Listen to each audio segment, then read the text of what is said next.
قرآن کے، سنت کے، صحابہ کے، تابعین کے، سلف صالحین کے، اگر ہم ان علوم کو اکٹھا کریں تو 23 قاعدے بنتے ہیں جن سے پتہ چلتا ہے کہ یہ کام بدعت کا ہے، یہ طریقہ بدعت کا ہے، یہ عبادت بدعت کی ہے، یہ تہوار بدعت کا ہے، ایسا بولنا بدعت ہے، ایسا کرنا بدعت ہے۔ یہ 23 قاعدے، بہرحال ان کی تفصیلات ہیں، اور ہم لوگوں نے کسی درس میں یا کسی سلسلے درس میں اس کی شرح کی ہے۔ ان 23 قواعد کا ذکر اس کے اندر مثالوں کے ذریعے سے آیا ہے، اسے بھی مراجعہ کرنے کی ضرورت ہے، دیکھنے کی ضرورت ہے، اور پھر کسی موقع پر ان تمام تفصیلات کو الگ سے پیش کرنے کی ضرورت ہے۔ اور وہ وقت طلب مسئلہ ہے، تقریباً میں سمجھتا ہوں کہ 200-250 صفحات پر مشتمل پوری کتاب ہے، تو اسے پڑھنے کی ضرورت ہے جس سے ہم بدعات کو پہچان سکیں۔ اگر ہم نہیں پہچانیں گے تو بدعت پر سنت سمجھ کر کے عمل کرنا شروع کر دیں۔ سب سے بڑا مسئلہ یہی ہے۔ اگر ہم باطل کو نہ جانیں تو اسے حق سمجھ لیں، جھوٹ کو نہ جانیں سچ سمجھ لیں، گمراہی کو نہ جانیں تو اسے ہدایت سمجھ لیں۔ اس لیے ضروری ہے کہ ہم بدعات کو اور بدعات کے پہچاننے کے قواعد کو جانیں۔ اور بدعات کا تعلق عقیدے سے ہے، یہ عقیدے کا باب ہے، کیونکہ اللہ تبارک و تعالیٰ کے دین میں اضافہ ہے، نیا طریقہ ہے، نیا راستہ ہے، اس لیے ہمیں جاننا ضروری ہے۔ بہرحال خلاصہ کلام اجمالی طور پر، سرسری طور پر کیا ہے؟ بدعات کی پہچان یہ ہے کہ جس کی کوئی دلیل اللہ کی کتاب میں نہ ہو، اللہ کے نبی کی سنت میں نہ ہو، اللہ کے نبی کے اصحاب کے سامنے وہ چیز موجود نہ ہو، وہ کیا ہے؟ وہ بدعت ہے۔ اور اس کی تفصیل ہم نے کہا 23 قواعد میں، اور الحمدللہ وہ کتاب عربی زبان میں تھی، اس کا اردو میں ترجمہ ہماری صوبائی جمعیت، آپ کی صوبائی جمعیت اہل حدیث ممبئی نے، میں سمجھتا ہوں 2-3 سالوں 4 سالوں پہلے اس کا اردو ترجمہ بھی شائع کیا ہے۔ آپ سے گزارش ہے کہ اگر آپ عقیدے کے باب میں بدعات کو پہچاننے کے قواعد اگر جاننا چاہتے ہیں، اور یقیناً جاننا چاہیے تاکہ بدعات کو ہم پہچان لیں، ایسا نہ ہو کہ کوئی بدعت ہماری زندگی میں سنت بن کر کے داخل ہو جائے، نیکی بن کر کے داخل ہو جائے۔ آگاہ رہنا ضروری، چوکنا رہنا ضروری ہے۔ اللہ کے نبی صلی اللہ علیہ وسلم نے چوکنا کیا تھا نا، ایاکم ومحدثات الامور، خبردار چوکنا رہنا، دیکھنا دین کے اندر نئی نئی باتوں سے بچنا، تو چوکنا رہنے کا حکم دیا نبی کریم صلی اللہ علیہ وسلم نے۔ تو ہماری ذمہ داری ہے میرے بھائیوں کہ ہم جانیں کہ بدعات کی حقیقت کیا ہے، اس کی پہچان کیا ہے، ایسا نہ ہو کہ وہ بدعتیں ہماری زندگی میں سنت اور نیکی بن کر کے داخل ہو جائیں اور ہمیں پتہ بھی نہ چلے، اس لیے ہمیں جاننا چاہیے۔ تو اردو میں وہ کتاب موجود ہے، اسے صوبائی جمعیت کے دفتر سے الحمدللہ حاصل کیا جا سکتا ہے۔ میں سمجھتا ہوں کہ ہمارے عزیز جانتے ہوں گے کہ وہ اس کی سافٹ کاپی ہے نا، جس کو PDF کی شکل میں جمعیت کی ویب سائٹ پر یا ایسے ہی دیگر راستوں سے آپ اسے حاصل کر سکتے ہیں۔ اللہ کے نبی علیہ الصلوۃ والسلام، اللہ تبارک و تعالیٰ نے قرآن کریم میں فرمایا الیوم اکملت لکم دینکم، آج کے دن میں نے تم پر تمہارا دین مکمل کر دیا۔ آج کے دن میں نے تم پر تمہارا دین دین مکمل ہو چکا ہے، دین مکمل ہو چکا ہے۔ مکمل ہونے کا معنی کیا ہے؟ مکمل ہونے کا معنی یہ ہے کہ اب کچھ بچا نہیں ہے کہ اس میں بڑھانے کی گنجائش، کمپلیٹ ہے، لبالب ایک دم بھر چکا ہے، فل، جو چاہیے تھا امت کے لیے، انسانیت کے لیے، اللہ تبارک و تعالیٰ نے اس دین کو کیا کر دیا ہے؟ مکمل کر دیا ہے، مکمل ہو چکا ہے۔ اب کمی نہیں ہے، نقص نہیں ہے کہ اس کو پورا کرنے کی ضرورت پڑ جائے، اس کو کمپلیٹ کرنے کی ضرورت پڑ جائے۔ اب اگر کوئی بھی نیا کام شروع کیا گیا تو کمپلیٹ کے بعد ایکسٹرا ہوگا، کمپلیٹ کے بعد کیا ہوگا؟ ایکسٹرا ہوگا، اور اگر ہم اس ایکسٹرا پر عمل کریں گے تو اس میں سے چھوٹ جائے گا، اس کا نقصان ہوگا۔ اس لیے کہ اسی میں تعلیم ہے، جو دین مکمل کر دیا گیا اسی میں اس بات کی تعلیم ہے کہ کوئی نیا طریقہ تمہاری زندگی میں نہیں آنا چاہیے۔ کسی مکمل دین کا حصہ ہے کہ کوئی نیا طریقہ عبادت کے نام پر، عقیدے کے نام پر، عمل کے نام پر، دین کے کسی بھی پہلو سے تمہاری زندگی میں نہیں آنا چاہیے۔ اگر آئے گا تو اس کمال کے خلاف ہوگا۔ اللہ تبارک و تعالیٰ نے مکمل کر دیا ہے۔ اور آپ کو شاید یاد ہو، اللہ کے نبی علیہ الصلوۃ والسلام کے اوپر جب یہ آیت کریمہ اتری تھی، الیوم اکملت لکم دینکم واتممت علیکم نعمتی ورضیت لکم الاسلام دینا، یہ آیت کریمہ اتری، اور یہ کب اتری تھی؟ حجۃ الوداع کے موقع پر، یوم الحج الاکبر، اس موقع پر یہ آیت کریمہ اتری تھی۔ نبی کریم صلی اللہ علیہ وسلم اپنی اونٹنی پر سوار تھے، ہے کہ نہیں؟ بہرحال تفصیلات میں نہیں جانا ہے۔ عمر بن خطاب رضی اللہ تعالی عنہ نے اس آیت کریمہ کی تلاوت سنی فبکا، رونے لگے۔ امام ابن جریر طبری رحمۃ اللہ علیہ نے اپنی تفسیر میں روایت نقل کی ہے کہ عمر بن خطاب رضی اللہ تعالی عنہ نے آیت کریمہ سنی کہ اللہ فرماتا ہے آج کے دن میں نے تمہارے لیے تمہارا دین مکمل کر دیا، کمپلیٹ کر دیا، نعمت کمپلیٹ کر دی، اور دین کو، اسلام کو دین کی حیثیت سے کیا کر لیا؟ تمہارے لیے پسند کر لی۔ جب یہ آیت کریمہ سنی تو رونے لگے، زار و قطار رونے لگے۔ اللہ کے نبی علیہ السلام نے عمر بن خطاب سے پوچھا ما یبکیک یا عمر، اے عمر کیوں رو رہے ہو؟ رونے کا سبب پوچھا۔ اللہ کے نبی علیہ السلام نے سبب کیا ہے؟ ما یبکیک، اللہ اکبر۔ وہ صحابہ تھے، علم کتنا ان کا گہرا تھا، بصیرت کتنی گہری تھی، انہوں نے دین کے مکمل ہونے کی خبر سنی تو رونا شروع کر دیا۔ کیوں؟ اس لیے کہ مکمل ہونے کا معنی انہوں نے سمجھا، ہم نے نہیں سمجھا۔ انہوں نے سمجھا تو ایک نکتہ بھی ایکسٹرا برداشت کرنے کو تیار نہیں ہوئے، اور ہم نے نہیں سمجھا۔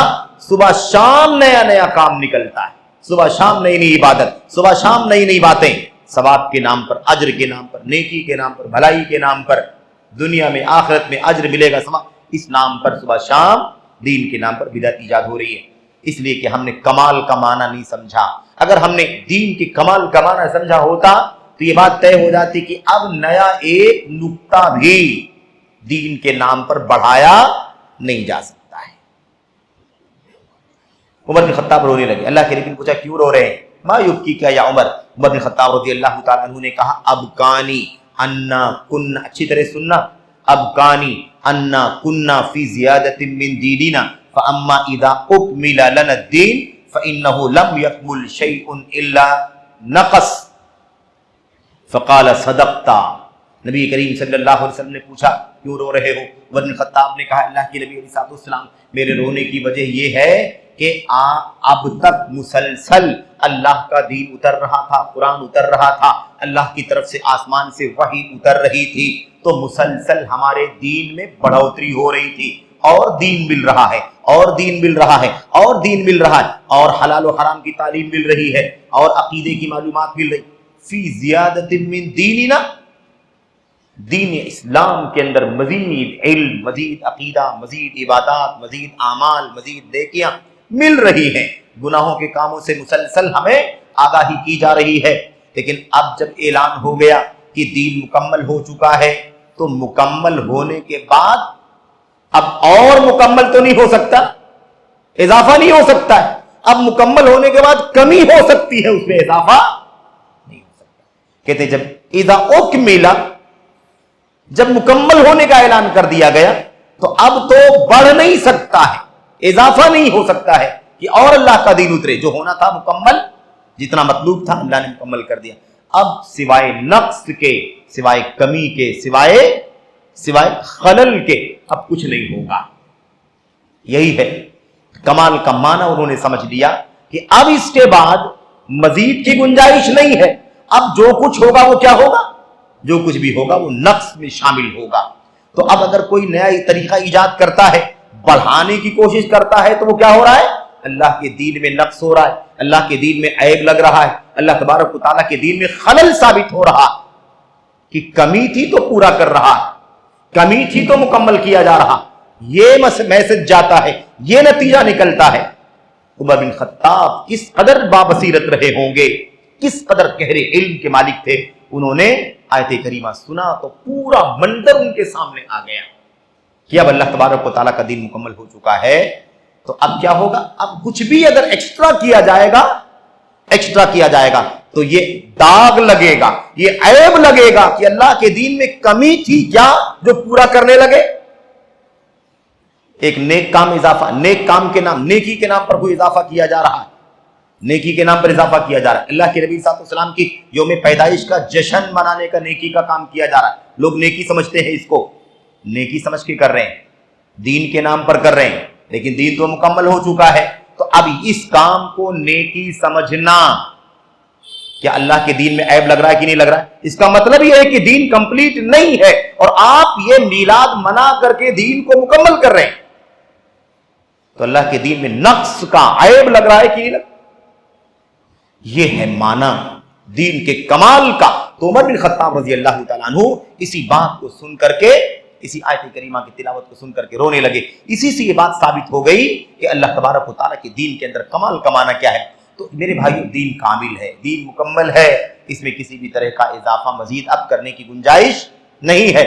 یہ دیکھیں، اللہ تبارک و تعالیٰ نے جب کہہ دیا کہ دین مکمل ہے، اس کا مطلب یہ ہے کہ اب اس میں دین اسلام ایکسٹرا کو، اضافے کو، زیادتی کو قبول نہیں کر سکتا، اور اگر کوئی اضافہ کرتا ہے تو قابل قبول نہیں ہے۔ کوئی اضافہ کرتا ہے اللہ کے دین کے اندر تو اسے لیا نہیں جائے گا، بلکہ اسے رد کر دیا جائے گا، اسے چھوڑ دیا جائے گا۔ کوئی کتنا بھی اچھا، کس نام پر؟ اچھے کے نام پر۔ آج بہت سارے لوگ نیا نیا کام کرتے ہیں، اور جب ان سے ٹوکا جاتا ہے، انہیں منع کیا جاتا تو کیا کہتے ہیں؟ اس میں برا کیا ہے؟ اچھا ہی کام تو ہے۔ ٹھیک ہے، اذان سے پہلے درود نہیں سکھایا اللہ کے نبی صلی اللہ علیہ وسلم نے، اذان کے بعد درود سکھایا ہے، لیکن اگر ہم اذان سے پہلے بھی درود پڑھتے ہیں تو اس میں برا کیا ہے؟ کیا کہتے ہیں ہمارے بھائی؟ کہتے ہیں برا، غلط کیا ہے؟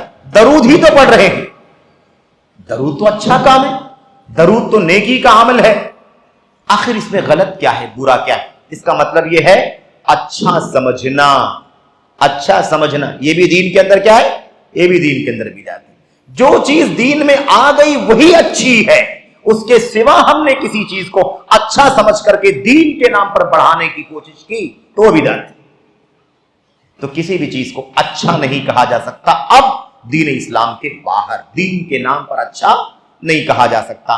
اسی لیے نبی کریم صلی اللہ علیہ وسلم نے یہ دروازہ بند کر دیا تھا کہ کل بدعت ضلالہ، ہر بدعت گمراہی ہے۔ ہر بدعت حسنہ ہو سیئہ ہو، کوئی تقسیم کر کے بتلائے یہ بدعت تو ہے لیکن اچھی ہے، یہ بدعت تو ہے لیکن بہت اچھا کام ہے، ٹھیک ہے، اللہ کے نبی کے زمانے میں نہیں کیا گیا، اللہ کے نبی نے نہیں کیا، نہیں بتلایا، صحابہ نے نہیں کیا، نہیں بتلایا، لیکن ہے کام اچھا۔ اللہ کے نبی نے میلاد نہیں بنائی، صحابہ کرام نے میلاد نہیں بنائی مثال کے طور پر، لیکن اللہ کے نبی صلی اللہ علیہ وسلم کی پیدائش کا معاملہ ساری دنیا کے لوگوں سے الگ ہے کہ نہیں الگ؟ اللہ کے نبی کا دنیا میں پیدا ہونا انسانیت کے لیے رحمت ہے، اور ساری فضائل، تو اس میں اللہ کے نبی کی پیدائش پر خوشی منانا کوئی گناہ کا کام کیسے ہو سکتا ہے؟ اچھا کام ہے، اللہ کے نبی کی سیرت کا مسئلہ ہے، اللہ کے نبی کی پیدائش کا مسئلہ ہے، اس طرح کی باتیں لوگ کرتے ہیں۔ اللہ کے نبی نے یہ دروازہ بند کر دیا ہے، دین مکمل ہونے کا اللہ نے اعلان کیا، نبی کریم صلی اللہ علیہ وسلم نے کل بدعت ضلالہ کہہ کر کے ساری بدعت کو گمراہی قرار دیا، کیونکہ دین مکمل ہو چکا ہے۔ اب کچھ نیا دین کے نام پر نکالا جائے گا، کتنا بھی خوبصورت ہو، کتنا بھی اچھا لگے، نیکی کا کام ہو، ثواب کا کام ہو، اجر کا کام ہو۔ اللہ کے نبی نے فرمایا، اللہ کے نبی من صلی علیہ صلاۃ واحدۃ صلی اللہ علیہ بہا عشرہ، جو مجھ پر ایک مرتبہ درود پڑھے گا اللہ تبارک و تعالیٰ اس پر 10 رحمتیں نازل فرمائے گا۔ ہے کہ نہیں؟ اتنی بڑی فضیلت۔ اور خیر، درود کی فضیلت میں تو مستقل کتاب لکھی گئی، مستقل کتابیں لکھی گئی۔ حافظ امام ابن القیم رحمۃ اللہ علیہ نے مستقل کتاب لکھی درود السلام کے احکام، مسائل، فضائل، اوقات اور اس کے آداب وغیرہ کے سلسلے میں، جلاء الافہام یا جلاء الافہام فی فضل الصلاۃ والسلام علی خیر الانام، کتاب لکھی، عظیم الشان کتاب۔ بہرحال تو اس میں ساری باتیں بیان کی گئی ہیں، تو اس میں کوئی شک نہیں فضیلت ہے، لیکن اس کام کو اللہ کے نبی نے نہیں بتلایا۔ درود اذان سے پہلے نہیں بتلایا، بعد میں بتلایا، بعد میں بتلایا، وہ دین کا حصہ ہے، مکمل ہو چکا ہے۔ اب پہلے نہیں بتلایا ہے، اگر پہلے ہم نے درود بڑھا دیا تو اس مکمل دین میں اضافہ کرنے کی کوشش کی، اور یہ بدعت ہے۔ درود ہے بدعت؟ ہاں درود ہے بدعت، درود کا اس وقت پڑھنا بدعت ہے، درود بدعت نہیں۔ اس لیے یہ چیز سمجھنے کی ہے۔ اللہ کے نبی علیہ السلام نے یہ دروازہ بند کر دیا اللہ کی طرف سے، دین مکمل ہونے کا اعلان ہوا، اللہ کے نبی نے فرما دیا ہر بدعت گمراہی ہے۔ اب بدعت حسنہ کے نام پر جو لوگ بہت ساری بدعت کو داخل کرنے کی کوشش کرتے ہیں وہ غلطی پر ہیں۔ اللہ کے نبی نے ساری بدعتوں کو گمراہی کہا ہے اور ہر بدعت کو جہنم میں لے جانے والی کہا ہے۔ اس لیے اب کوئی استثناء الا، سوائے ایسا کوئی استثناء نہیں ہے، اس لیے اس کی کوئی گنجائش نہیں ہے۔ رہا مسئلہ عمر بن خطاب رضی اللہ تعالیٰ عنہ کا، جو انہوں نے تراویح کے مسئلے میں کہا تھا نعمت البدعۃ ہذہ، یہ تو بڑی اچھی بدعت ہے، بڑا انوکھا طریقہ ہے، تو وہ اس لیے نہیں کہا تھا کہ وہ طریقہ نیا ہے۔ دنیا جانتی ہے کہ نبی کریم صلی اللہ علیہ وسلم نے تراویح پڑھائی، جماعت کے ساتھ پڑھائی، 3 دن پڑھانے کے بعد اس وجہ سے بند کر دیا کہ یہ کہیں فرض نہ ہو جائے، تو وہ تو اللہ کے دین کا حصہ ہے ہی، وہ اللہ کے دین کا حصہ ہے ہی، کوئی دین میں نیا کام نہیں تھا، لیکن صرف لغوی معنی میں یعنی لغوی عربی زبان کے لٹریچر کے معنی کے حساب سے انہوں نے کہا کہ دیکھا جائے تو یہ طریقہ اتنے دنوں سے اس لیے کہ فرض نہ ہو جائے رکا ہوا تھا، لیکن اب چونکہ فرض ہونے کا مسئلہ ختم ہو چکا ہے تو یہ دیکھو ماشاءاللہ کتنا خوبصورت نظم بن گیا، کتنا خوبصورت یہ طریقہ۔ یہ معنی تھا عمر بن خطاب رضی اللہ تعالیٰ عنہ کا، اور جو چاہے تفصیلات دیکھ سکتا ہے۔ اس حدیث کی شرح میں حضرت امام نووی نے کیا فرمایا اور دیگر علماء نے محدثین نے کیا فرمایا دیکھا جا سکتا ہے۔ بہرحال میرے بھائیوں، خلاصہ کلام یہ ہے کہ اچھائی کے نام پر، بہتر کے نام پر، نیکی کے نام پر کسی بھی چیز کا اضافہ دین کے اندر کیا گیا تو وہ بدعت ہے، اور اس کی کوئی گنجائش اللہ تبارک و تعالیٰ کے دین میں نہیں ہے۔ تو جو صحابہ کے راستے کو چھوڑ دے گا وہ گمراہ ہو جائے گا اور بدعت کے راستے پر چل پڑے گا۔ چلو بھائی، درود پڑھنے کا طریقہ ہم نے نیا نکال لیا اذان سے پہلے۔ دیکھو صحابہ کرام نے درود پڑھا ہے کہ نہیں پڑھا ہے؟ اذان سے پہلے صحابہ نے درود پڑھا ہے؟ حضرات مؤذنین کی سیرت پڑھ لو، حضرت بلال رضی اللہ تعالیٰ عنہ مؤذن رسول تھے کہ نہیں تھے؟ حضرت ابو محذورہ رضی اللہ تعالیٰ عنہ مؤذن تھے کہ نہیں تھے؟ حضرت عبداللہ ابن ام مکتوم رضی اللہ تعالیٰ عنہ نابینا صحابی مؤذن تھے کہ نہیں تھے؟ ان صحابہ کی اذانیں ہمارے سامنے کتابوں کے اندر موجود ہے کہ نہیں موجود ہے؟ کیا ان صحابہ نے اذان سے پہلے اللہم صلی علی محمد وعلی آل محمد کیا پڑھا ہے؟ نہیں پڑھا۔ جو صحابہ کے راستے پر چلے گا وہ ہدایت پر رہے گا، وہی سے جماعت قائم ہوگی۔ جماعت کی بنیاد، سنت کی بنیاد صحابہ کرام، جو ان کے راستے سے ہٹ جائے گا وہ بدعت کے راستے پر چل پڑے گا۔ یہ ہے جو معنی چل رہا تھا۔ یہاں پر ایک بات آپ کے سامنے اور عرض کر دینی ہے، حالانکہ اس کا تذکرہ آگے آئے گا، کہ دیکھو جو بھی قوم کوئی نیا طریقہ نکالتی ہے نا، نیا طریقہ نکالتی ہے، بدعت نکالتی ہے، تو اس بدعت کی جگہ پر ایک سنت اٹھا لی جاتی۔ جہاں ایک بدعت آئے گی اس کی جگہ پر ایک سنت کیا ہو جائے گی؟ اٹھا لی جائے گی۔ ہمارے اسلاف کہا کرتے تھے، تابعین میں سے ایک چوٹی کے امام ہیں حسان بن عطیہ رحمت اللہ علیہ، وہ کہا کرتے تھے مبتدع قوم بدعۃ فی دینہم الا نزع اللہ من سنتہم مثلہا، کہتے تھے جو قوم بھی اللہ کے دین میں کوئی نیا طریقہ بدعت ایجاد کرتی ہے، جو قوم بھی ایجاد کرتی ہے، اس قوم سے اسی جیسی ایک سنت اللہ تبارک و تعالیٰ چھین لیتا ہے۔ یہ بدعت کا عذاب ہے، بدعت کی لعنت ہے کہ ہم نے ایک نیا کام کر کے اللہ تبارک و تعالیٰ کے ہاں ثواب حاصل کرنے کی کوشش کی، اس کی سزا یہ ملی کہ سنت اللہ تبارک و تعالیٰ نے اٹھا لی، جس پر صحیح معنوں میں ثواب ملتا ہے، جس پر صحیح معنوں میں ثواب ملتا، اجر ملتا ہے۔ بہرحال خلاصہ کلام یہ ہے کہ یہ ہے بدعت، اور بدعت میں کوئی بھی چیز اچھی نہیں ہے۔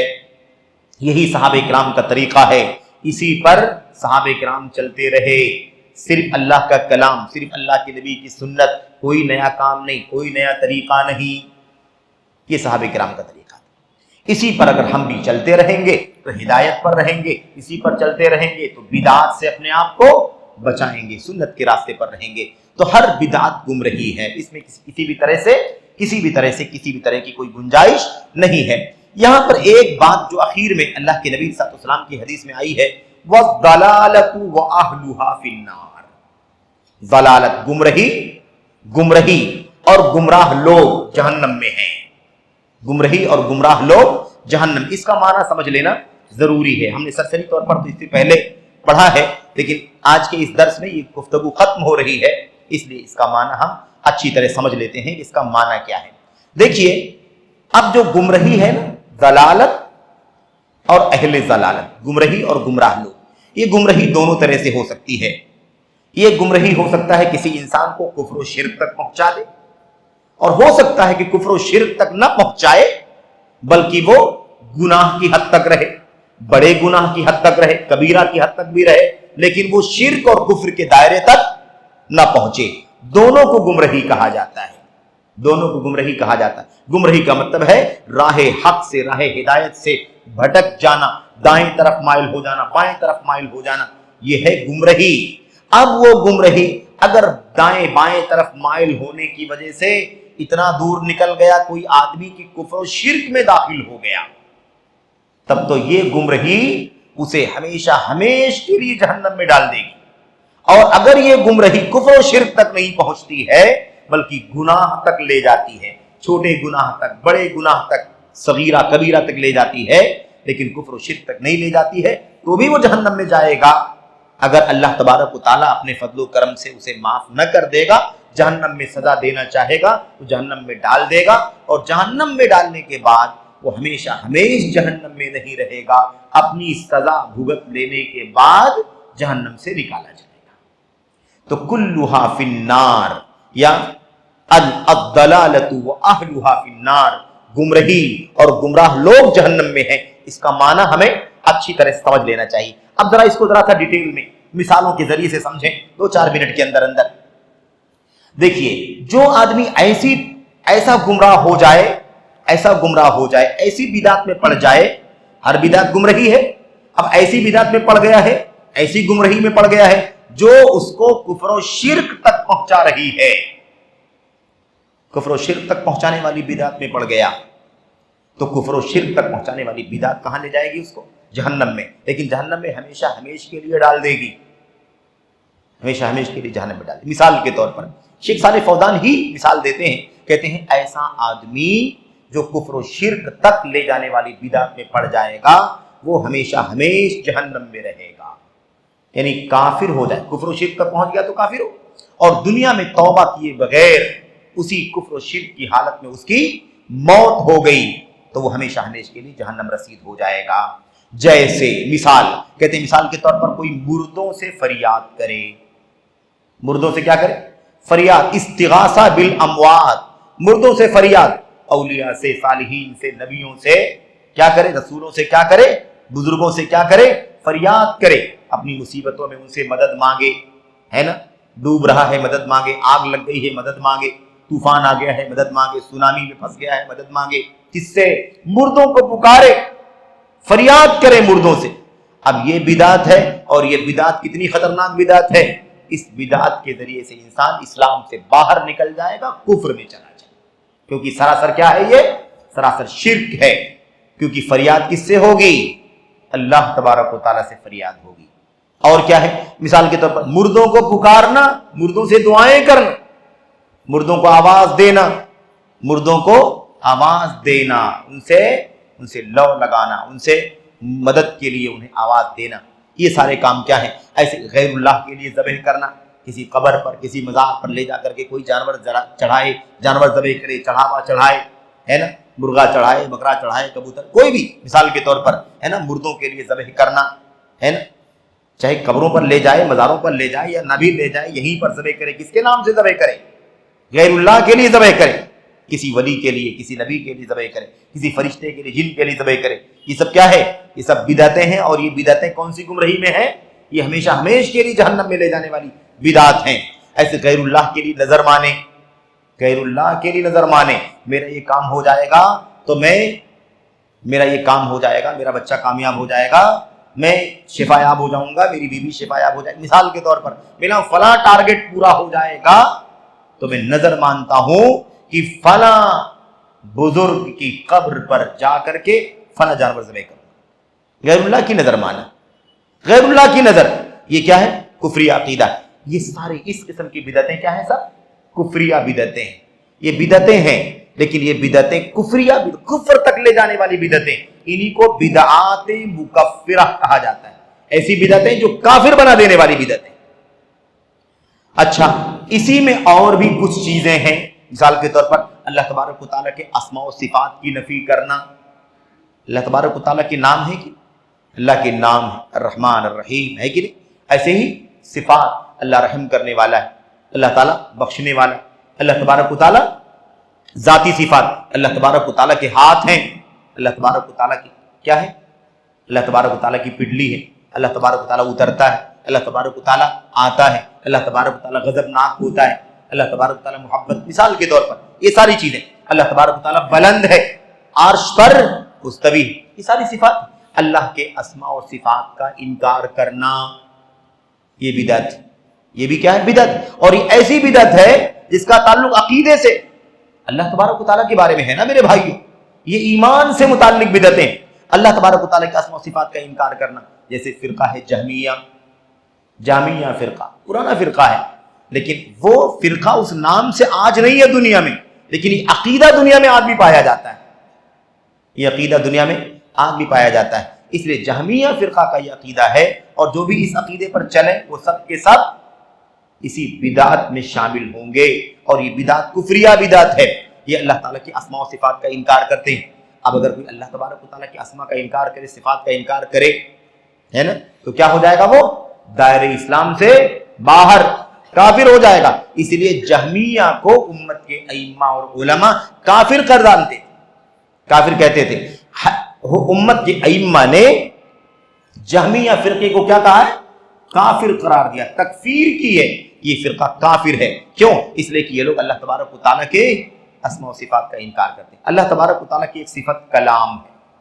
اللہ کی ایک صفت کیا ہے؟ کلام، بات کرنا. اللہ تبارک و تعالیٰ بات کرتا ہے، کلام کرتا ہے. کیسے کرتا ہے؟ جیسے اس کی شان ہے. ہماری طرح نہیں، فلاں کی طرح نہیں، فلاں کی طرح، کسی کی طرح نہیں. اللہ ہم میں سے کسی کی مثل نہیں ہے. اللہ تبارک و تعالیٰ اپنی ذات، اپنی شان، اپنے عظمت، اپنی سلطانی کے اعتبار سے جیسے اس کی شان ہے ویسے کلام کرتا ہے، بات کرتا ہے. اس لیے اب اگر کوئی مثال کے طور پر اللہ تبارک و تعالیٰ کے کلام کا انکار کر دے، اللہ کے کلام کا انکار کر دے، یا اللہ تبارک و تعالیٰ کے کلام کو مخلوق کہہ دے. قرآن کریم اللہ کا کلام ہے کہ نہیں؟ قرآن کریم جب کہا جائے تو آپ کے ذہن میں وہ کاغذ، وہ جلد، وہ اینک نہیں آنا چاہیے. وہ معنی نہیں ہے، وہ تو مخلوق ہے ہی. کاغذ مخلوق ہے، اینک مخلوق ہے، لکھنے والا مخلوق ہے، پرنٹر مخلوق ہے، سب ٹھیک ہے اپنی جگہ پر. لیکن کلام جو اللہ تعالیٰ کا کلام ہے، الحمدللہ رب العالمین، یہ کلام، یہ بات جو اللہ تبارک و تعالیٰ کی، یہ کیا ہے؟ یہ اللہ تبارک و تعالیٰ کی صفت ہے. وَكَلَّمَ اللَّهُ مُوسَىٰ تَكْلِيمًا. اللہ تعالیٰ نے موسیٰ علیہ السلام سے کلام کیا، بات کی. ٹھیک ہے، تو اللہ کا کلام اللہ کی صفت ہے. اب اگر کوئی قرآن کریم جو اللہ کی صفت ہے اس کو مخلوق کہہ دے، تو اللہ تبارک و تعالیٰ کو مخلوق کہنا، اللہ کی صفت کو مخلوق کہنا کفری عقیدہ ہے کہ نہیں؟ کفری عقیدہ. تو ایسا عقیدہ رکھنے والا بھی کیا ہے؟ ایسا عقیدہ رکھنے والا بھی کافر ہو جائے گا. بہرحال میرے بھائیوں، اب یہ دیکھیے، یہ جو فرقہ جس کا نام آیا ابھی آپ کے سامنے ہے نا، جہمیہ فرقے کا، یہ جہمیہ فرقہ اللہ تبارک و تعالیٰ کے اسماء و صفات کا کیا کرتا ہے؟ انکار کرتا ہے. کہتا ہے کیسے اللہ تعالیٰ کے اسماء و صفات کو مان لیں؟ اگر مان لیں گے، اللہ دیکھنے والا، ہم بھی دیکھنے والے، اللہ سننے والا، ہم بھی سننے والے، اللہ تعالیٰ محبت کرتا، ہم بھی محبت کرتے، اللہ علم والا ہے، ہم بھی علم والے، اللہ اترتا ہے مان لے تو ہم بھی اترتے، اللہ بات کرتا تو ہم بھی. اس طرح کا عقیدہ وہ کہتے ہیں. اس لیے ہم سب کا انکار کرتے ہیں. کتنا خطرناک مسئلہ ہے بھئی. اللہ تبارک و تعالیٰ کی ذات پر ہمارا ایمان ہے کہ نہیں، کہ اللہ کی ایک ذات ہے؟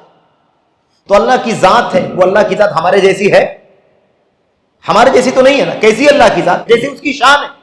تو جب اللہ کی ذات ہمارے جیسی نہیں ہے، جیسے اللہ کی شان ہے ویسے اللہ کی ذات ہے اپنی شان کے مطابق، ایسے اللہ کی صفات ہے، اللہ کی صفات اللہ کی شان کے مطابق ہے.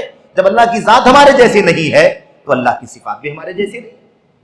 جیسے اللہ کی ذات پر ہمارا یقین اور ایمان ہے، ایسے اللہ کی صفات پر ہمارا ایمان ہونا چاہیے کہ نہیں ہونا چاہیے. لیکن اگر اس کا انکار کیا جائے، کہا جائے اللہ تعالیٰ کے اسماء و صفات کو ہم نہیں مانتے، انکار کرتے ہیں، تو یہ بھی کیا ہے؟ یہ ایسی بدعت ہے جو انسان کو کافر بنا دیتی ہے. یہ مسئلہ بہت نازک ہے. اب ایک طبقہ ہے جو اللہ تبارک و تعالیٰ کی صفات کو مانتا ہے، لیکن وہ ایک دم کہتا ہے جیسے ہم دیکھتے ہیں اسے اللہ دیکھتا ہے، ہماری طرح اللہ دیکھتا ہے، ہماری طرح اللہ سنتا ہے، ہماری طرح اللہ جانتا ہے، ہماری طرح اللہ محبت کرتا ہے. تو تشبیہ دیتے، مثل تمثیل کرتے ہیں.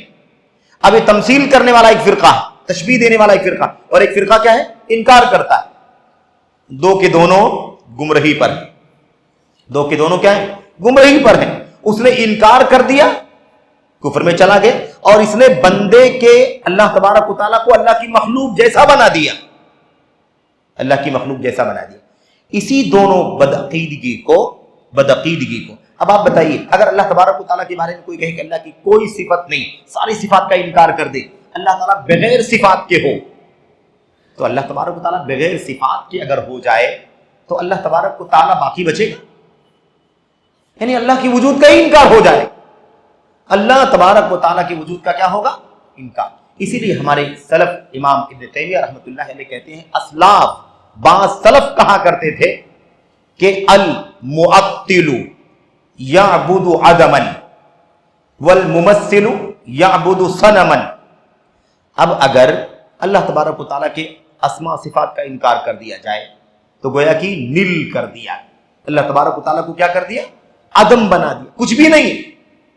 تو جو ایسا عقیدہ رکھتے ہیں کس کی عبادت کرتے ہیں؟ سمجھ لو وہ لوگ عدم کی عبادت کرتے ہیں کہ اللہ تبارک و تعالیٰ کی ساری صفات کو اللہ تبارک و تعالیٰ سے کیا کر دیا؟ دور کر دیا، تو عدم ہو گیا، وجود ہی نہیں گویا اس۔ اللہ تبارک و تعالیٰ کی زندگی کا بھی انکار کرتا ہے کہ نہیں؟ زندگی اللہ تعالیٰ کی صفت ہے کہ نہیں؟ صفت اللہ کی ذاتی صفت۔ اب کہ اللہ تبارک و تعالیٰ کو زندہ مانیں گے تو جیسے بندہ زندہ ایسے اللہ بھی زندہ۔ اس طرح سے اگر ساری صفات سے اللہ تبارک و تعالیٰ کو عاری کر دیں گے تو اللہ تبارک و تعالیٰ کو نعوذ باللہ کیا بنا دیں گے؟ آدم بنا دیں گے۔ تو جو لوگ ساری صفات کا انکار کرتے ہیں، معطلہ جس کو جہمیہ کہا گیا نا، وہی معطلہ، انہی کو معطلہ کہتے ہیں، اللہ کو تعالیٰ اس تمام صفات سے خالی کرنے والے، انکار کرنے والے۔ تو سلف کہا کرتے تھے جو معطل ہے، اللہ کی تمام صفات کا انکار کرنے والا ہے، وہ کس کی عبادت کر رہا ہے؟ وہ آدم کی عبادت کر رہا ہے، نتھنگ کی عبادت کر رہا ہے۔ ساری صفات کا انکار، ساری ناموں کا انکار، سب کچھ کا انکار کر دیا، باقی کیا بچا؟ اور جو لوگ تشبیہ دیتے اللہ تبارک و تعالیٰ کی صفات کی تشبیہ کس سے دیتے؟ بندوں کی تشبیہ صفات سے، بندوں کے مخلوق کی صفات سے تشبیہ دیتے۔ اللہ تبارک و تعالیٰ سنتا ہے ہماری طرح، اللہ تعالیٰ دیکھتا ہے ہماری طرح۔ تو اگر اللہ تبارک و تعالیٰ کو، اللہ تعالیٰ کے اسماء و صفات کو اگر مخلوق کی طرح بنا دیا جائے، بندوں کی طرح بنا دیا جائے تو ایسی ہو جائے گا جیسے لوگ بتوں کی پوجا کرتے ہیں۔ بتوں کی پوجا کرنے کی جزا ہو جائے گا نہیں ہو جائے؟ اللہ تبارک و تعالیٰ کو ایسی بنا دیا جیسے مخلوق ہے، جیسے مخلوق۔ اس لیے کہتے تھے والمعطل، کیا کہتے تھے؟ والممثل یعبد صنما، جو تشبیہ دیتا ہے، مثال بناتا ہے، اللہ تعالیٰ بندوں کی طرح ہے، اللہ دیکھتا بندوں کی طرح، یہ کس کی عبادت کر رہا ہے؟ یہ بت کی عبادت کر رہا ہے۔ جو انکار کرتا ہے وہ نتھنگ کی عبادت کرتا ہے، اور جو اللہ تبارک و تعالیٰ کو، اللہ کی صفات کو بندوں کی طرح بنا دیتا ہے، وہ جیسے بتوں کی پوجا کی جاتی ہے ایسے بتوں کی پوجا کر رہا ہے۔ اور اسی طرح یہ بھی کہتے تھے کہ جو معطل ہے، اللہ کے اسماء و صفات کا انکار کرتا ہے، اعما، المعطل اعما والممثل اعشا۔ اب یہ سب ذرا باریک باتیں ہیں، میں نہیں چاہتا تھا اس تفصیلات میں جاؤں، ختم کر رہا ہوں میں۔ کہتے تھے کہ جو اللہ کے تمام اسماء و صفات کا انکار کرتا ہے وہ اندھے کے جیسا ہے۔ کس کے جیسا ہے؟ وہ اندھے کے، اندھا ہے، اسے کچھ دکھائی نہیں دے رہا ہے، اس لیے اللہ تبارک و تعالیٰ کے تمام اسماء و صفات کا وہ انکار کر رہا ہے۔ اور جو اللہ تبارک و تعالیٰ کو بندوں کے مشابہ قرار دیتا ہے، آشا۔ آشا کسے کہتے ہیں؟ جس کے پاس نگاہ تو ہے، بینائی تو ہے، لیکن بہت کمزور ہے اس کی نگاہ، وہ صحیح طور پر کسی کو پہچانتا نہیں ہے، اس کو کچھ سمجھ لیتا ہے، اس کو کوئی سمجھ لیتا ہے، کسی کو کوئی، کسی کو کوئی سمجھ لیتا ہے، خاص طور پر رات کے اندھیرے میں اسے اور کم دکھائی دیتا ہے۔ تو ایسا آدمی کیا کرے گا؟ عبداللہ کو عبد الرحمن سمجھ لے گا، عبد الرحمن کو عبداللہ سمجھ لے گا، احمد کو محمد سمجھ لے گا، محمد کو احمد سمجھ لے گا۔ ایسے ہی یہ ہے ممثل کہ اللہ تبارک و تعالیٰ کو اس مخلوق کے جیسا سمجھتا ہے، اللہ تبارک و تعالیٰ کو اس مخلوق کے جیسا سمجھتا ہے، اس کی طرح دیکھتا ہے، اس کی طرح سنتا ہے، اس طرح کی باتیں کرتا ہے۔ اللہ کا دین کہاں ہے؟ نہ تعطیل میں ہے اور نہ تمثیل میں ہے۔ اللہ تبارک و تعالیٰ کا دین کہاں ہے؟ بیچ میں ہے، بیچ میں ہے۔ اللہ تبارک و تعالیٰ کے اسماء و صفات کو ثابت بھی کیا جائے گا اور مخلوق کے مشابہ بھی نہیں کیا جائے گا۔ اللہ کے اسماء و صفات ہیں، ویسے ہیں جیسے اللہ کی شان ہے، اور مخلوق سے اللہ کی کوئی مشابہت نہیں ہے۔ اور اس پورے قاعدے کو اللہ تبارک و تعالیٰ کے ایک کلام کی ایک آیت کریمہ میں بیان کر دیا گیا ہے۔ اللہ تبارک و تعالیٰ فرماتا ہے لیس کمثلہ شیء وہو السمیع البصیر، لیس کمثلہ شیء وہو السمیع البصیر۔ اللہ کے مثل کچھ بھی نہیں ہے، اللہ کے مثل کوئی چیز نہیں ہے، اور اللہ تبارک و تعالیٰ سننے والا ہے اور دیکھنے والا ہے۔ اللہ نے کیا فرمایا؟ اللہ سننے والا بھی ہے، دیکھنے والا بھی۔ اللہ کے اسماء و صفات کا ذکر آیا کہ نہیں آیا؟ تو اللہ کے اسماء و صفات کو ماننا بھی ہے اور یہ بھی طے کرنا ہے کہ اللہ تعالیٰ کسی کی طرح سے نہیں بھی ہے. دونوں کرنا ہے. اللہ کے اسماء و صفات کو ثابت بھی کرنا ہے اور مخلوق کی مشابہت سے اللہ تبارک و تعالیٰ کو پاک بھی کرنا ہے. تو یہ بدعت بھی ایسی ہے جس بدعت کی بنیاد پر انسان کیا ہو جائے گا؟ اس کی بنیاد پر انسان دائرہ اسلام سے باہر ہو جائے گا. اسی لیے جہمیہ کو، معطلہ کو امت کے علماء نے دائرہ اسلام سے خارج قرار دیا ہے. میرے بھائیوں، یہ چند باتیں تھیں. اللہ سے دعا ہے کہ اللہ تعالیٰ ہمیں اور آپ کو بدعت، اس کی حقیقت کو سمجھنے کی توفیق عطا فرمائے. عمل کی بدعتیں، عقیدے کی بدعتیں کیا ہیں، اس کی خطرناکی کیا ہے، سنگینی کیا ہے، اور کوئی بدعت اچھی نہیں ہوتی. دین کے اندر کوئی بدعت اچھی نہیں ہے. ساری کی ساری بدعتیں گمراہی ہیں. اللہ کے نبی کہیں کہ ساری بدعت گمراہی ہے، ہر بدعت گمراہی ہے. اور آج کوئی آدمی کہے نہیں فلاں بدعت تو ہے لیکن اچھی بدعت ہے. بھلا بتائیے، ہم اللہ کے نبی صلی اللہ علیہ وسلم کی بات کو مان لیں یا کسی عالم کی بات کو مان لیں؟ کسی کی بات کو مان لیں، سوال ہی نہیں پیدا ہوتا. نبی نے کہہ دیا کہ ساری بدعت گمراہی ہے تو پھر کوئی بدعت اچھی ہو ہی نہیں سکتی. یہ دروازہ بند کر دیا گیا. اللہ سے دعا ہے کہ اللہ تعالیٰ ہمیں اور آپ کو یہ باتیں سمجھنے کی توفیق عطا فرمائے. آمین یا رب العالمین. صلی اللہ علیہ وسلم وبارک علی نبینا محمد وعلی آلہ وصحبہ اجمعین. السلام علیکم ورحمۃ اللہ وبرکاتہ.